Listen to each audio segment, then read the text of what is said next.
আয়াশ আজ আমার কাছে আবদার করেছে সে বিকালে দোসা খাবে। আরও বলেছে বিকালে আমাকে দোসা বানিয়ে দিতেই হবে। তাই আমিও ভাবলাম বিকালে ছাদে বসে মাটির চুলাতে আয়াশ আনিশাকে তাদের পছন্দের খাবারটা বানিয়ে দিই।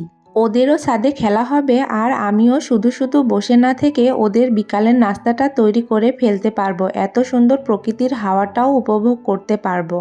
আর কাজের শেষে যখনই আমি একটু সময় পাই সব সময় চেষ্টা করি আমার বাচ্চাদের সাথে একটা সুন্দর সময় কাটানোর। চুলাতেও অনেক দিন রান্না করা হয় না, আমার কিন্তু চুলাতে রান্না করতে বেশ ভালো লাগে।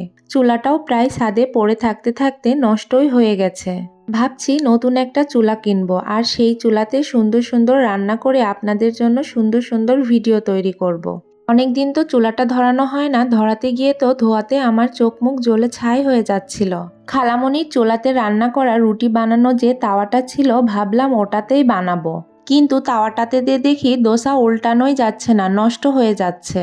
কি আর করা যাবে, বানাতে তো হবেই আমাকে। আয়াশ আনিশা খাওয়ার জন্য বসে আছে। পরে আমার ভাইকে বললাম ঘর থেকে যে ফ্রাই প্যান নিয়ে আই, না হলে এই তাওয়াতে আর উঠবে না, সন্ধ্যা লেগে যাচ্ছে। এত সুন্দর নতুন ফ্রাই প্যানটা আমার কালি করতে হলো চুলাতে। আমি ছাদে চুলাতে রান্না করছি দেখে আমার বাচ্চারাও অনেক মজা পাচ্ছে। আমার আনিশা তো বলছে মা আজ মনে হচ্ছে আমরা পিকনিক করছি।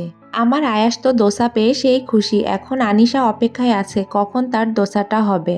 আমার বাচ্চারাও অনেক মজা করে খাচ্ছিল আর অনেকদিন পর চুলাতে রান্না করে আমারও ভীষণ ভালো লাগছিল। বানাতে বানাতে সন্ধ্যায় হয়ে গেল, কারণ ভিডিওর বাইরেও ৫-৬ জন ছিল খাওয়ার জন্য।